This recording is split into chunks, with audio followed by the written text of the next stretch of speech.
morning students. Today I am going to continue the chapter Money and Credit. In previous video I explained you about formal and informal sector. Now today I will explain you about Reserve Bank of India, that is RBI, how RBI supervise the formal sector. In India, Reserve Bank of India, that is RBI, supervise, regulates and controls the activities of formal sector. Financial institutions such as banks and cooperatives.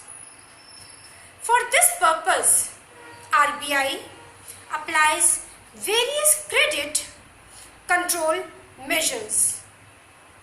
RBI controls the bank to maintain a minimum percentage of their deposit as cash balance and makes changes in it from time to time.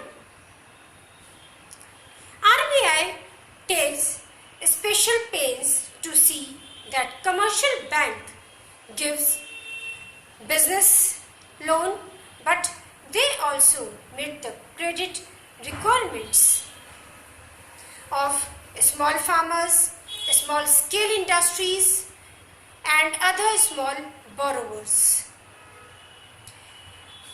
Banks are required to submit report to the RBI on how much they are lending to whom and what rate of interest. On seeing such reports, the RBI can direct the bank to amend their policies in the interest of the country. Now, on the other hand, there is no supervising agencies which can control the activities of the informal sector lenders. They charge the interest rate as high as they can. There is no one who can stop them to use unfair means to get their money back. Informal lenders charge much higher interest compared to formal sector.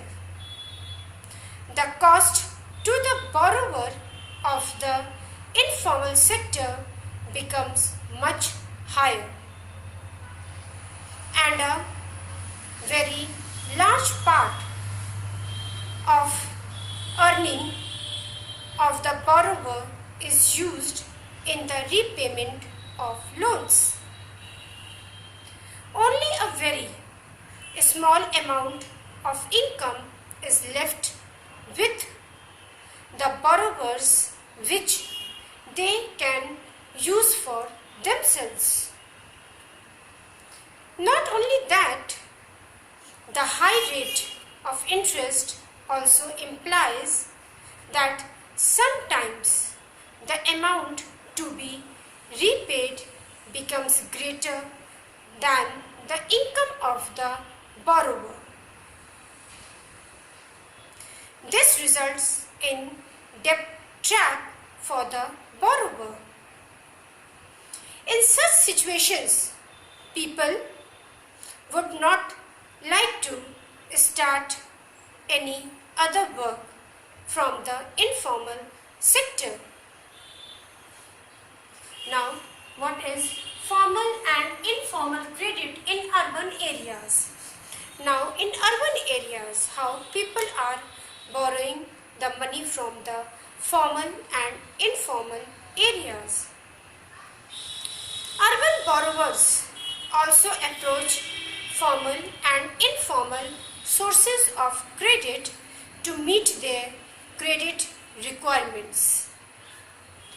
The role and place of formal and informal sources is not not the same for different categories of borrowers. The urban borrowers into four major categories, that is poor households, households with few assets, well-off households and rich households. The share of formal and informal credits among these categories of urban borrowers.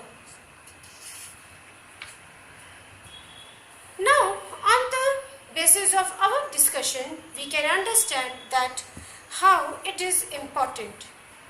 More than half of the credit needs of the rural people are met by informal sectors which charge high interest and apply unfair means. It is the need of the hour that the bank and cooperative societies should increase their so that people can take the loan from the societies or bank in rural areas. It will help in reducing the dependence on informal sources and in increasing their earnings. There is a need to increase the share of formal sector lending in the total credit of the country. It should also be taken care of that everyone in the country receives formal sector loans. The richer receives a much larger share from the formal sector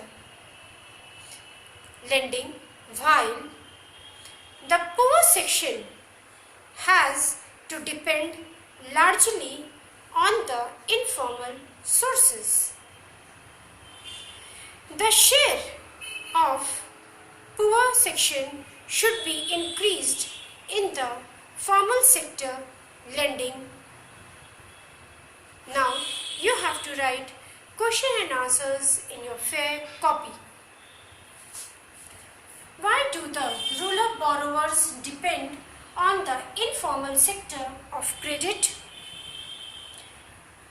Why are the poor households still depend on the informal sources of credit? What is a part of the formal sector money lenders beside cooperative societies?